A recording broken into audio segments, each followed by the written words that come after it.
Blah, blah, blah, blah, blah. Got to get over the hump.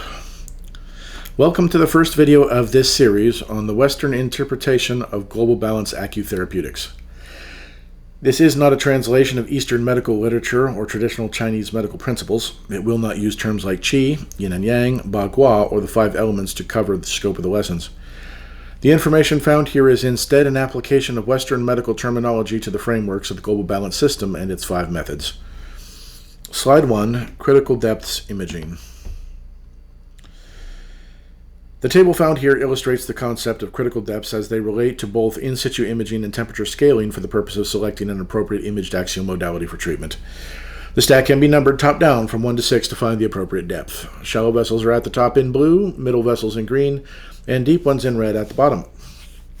The greater the depth of the channel, the larger is the expected divergence of the indications of that channel from a mean temperature of 98.6 degrees Fahrenheit. Treating anteromedial channels is done for cold and chill conditions, while treatment of the posterolateral channels is used to correct hot or feverish ailments. Further details of this concept will follow in subsequent videos. Slide 2, In situ anatomical axes. The range of all image axial modalities themselves falls within the scope of the three classic anatomical divisions, sagittal, transverse, and coronal. Each modality is classified axially for its ability to effect healing through the treatment of the side opposite to the site of the injury. In other words, treatments for an injury found on one side of a given modality should be applied on the side opposite to the problem area within the context of the same modality. Axes are best treated as being in situ over orthogonal and pragmatic over pedantic.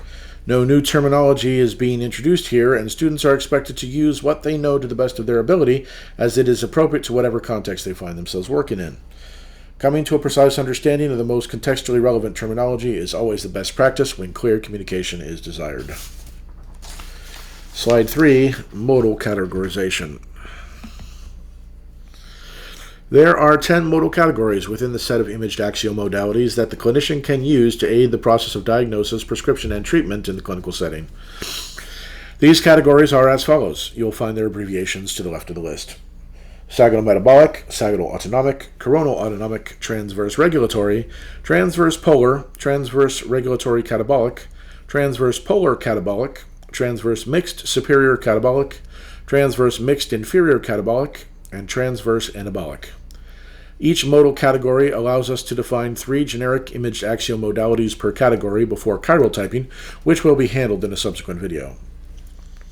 Each numeric designation is derived from the sum of the ordinal values given to each channel for their place in the traditional Chinese circadian rhythm.